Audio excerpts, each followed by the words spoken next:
Mga katrip, yung palang ceiling ng roof na yan, time to time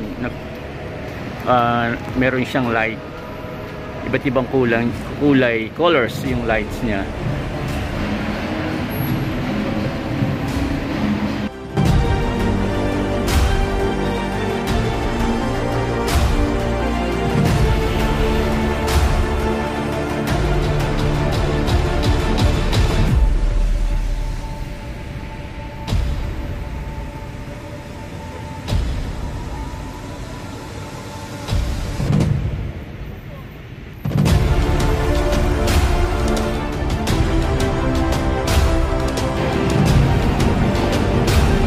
Yun. So nagpo-form siya ng iba't ibang colors of lights. So yung pala ang paandar ng ceiling na to. Nice one. Gandang attraction. Ito yung kanilang paandar dito sa Parkal Mall, mga katrip.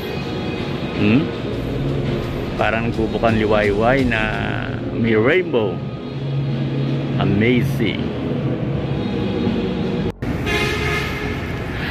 Hello mga trip, what's up, welcome back, welcome 2024 at muli nagbabalik tayo sa normal nating walking tour.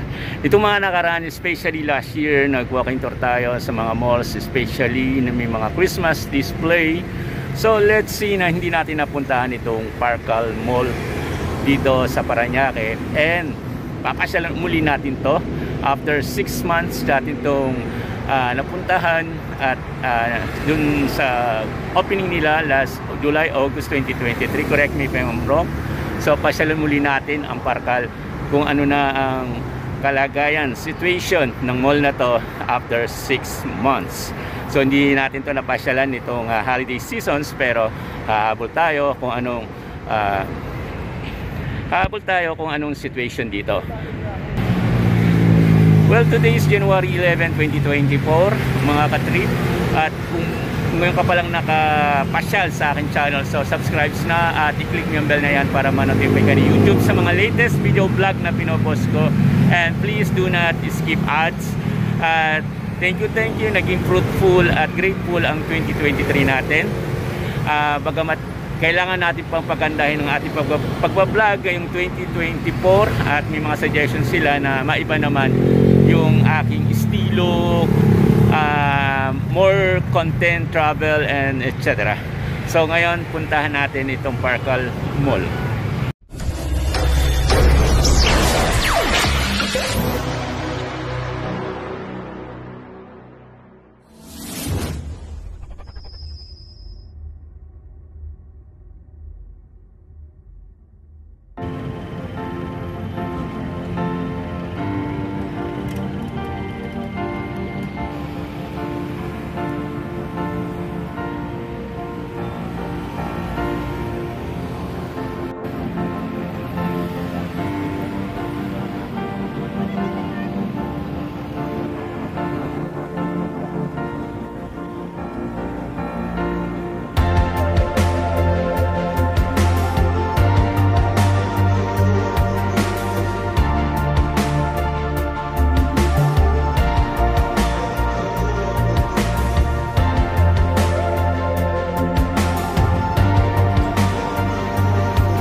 So ganun pa rin mga ka-trip ang situation dito. Medyo madalang pa rin yung tao.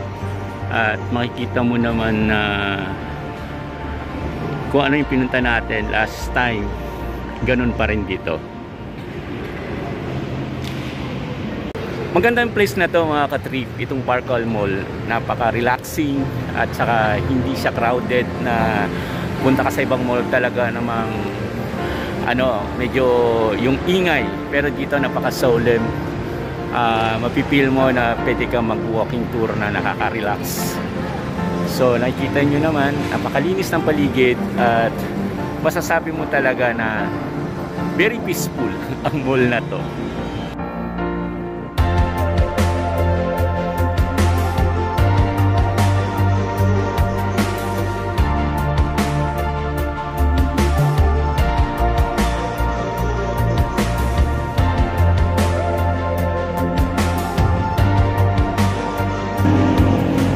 Yan yung bahagi ng Ayala Malls mga ka-trip. Narito tayo sa terrace. Trip para Thailand lang after 6 months, month of August tayo nagpunta rito 2023. So as I said, ganito pa rin ang situation dito sa Parkal Mall. Marami pa rin mga store ang hindi nagbubukas, yung iba under construction. At yun lang no, walang McDonald's, walang Jollibee, pero may Dunkin Donut dito, Dunkin Donut shop. Walang Chowking, walang Popeyes. So yun kasi ang pangmasa eh. So siguro kakaiba yung anong mall na to, baka yun ang ano nila, puro mga signature store at mga piling mga fast food lang ang narito.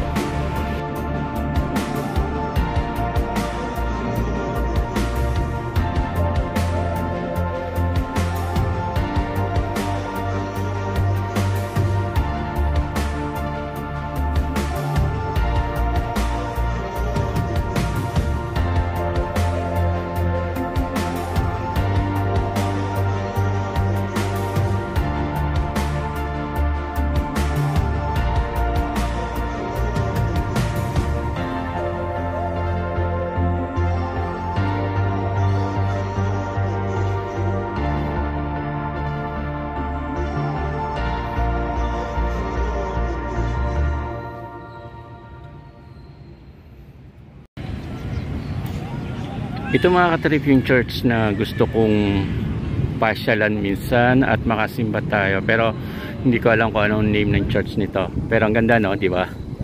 Siguro kung maganda siya sa labas, lalo na sa loob.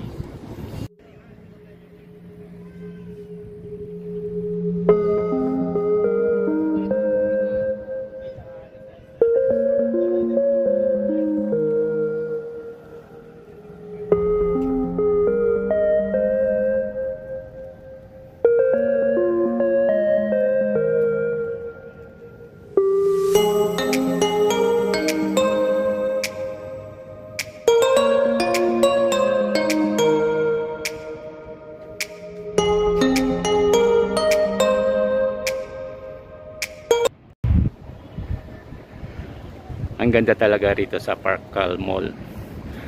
Parkal means kalye. It's a Italian word, and so kakaiba yung mall na to because it's made from yung bang tawag dito, nakalimutan ko na mga ka-trip.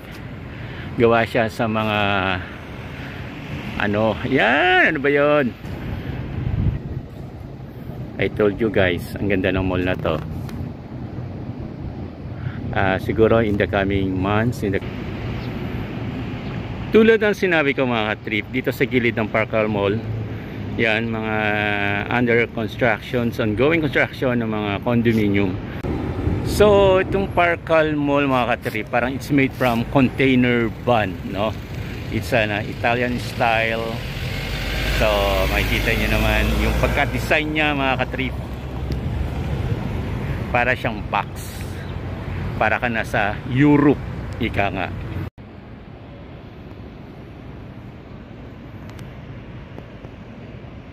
Ganda ng pagka-art ito mga ka-trip.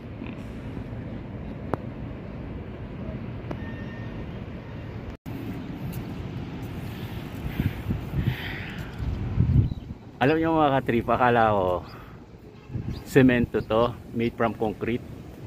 So, lapitan natin kung saan gawa to. Yan. Uy. It's made from para bang metal, it's made from iron. So, made from ano, yero. Ang galing.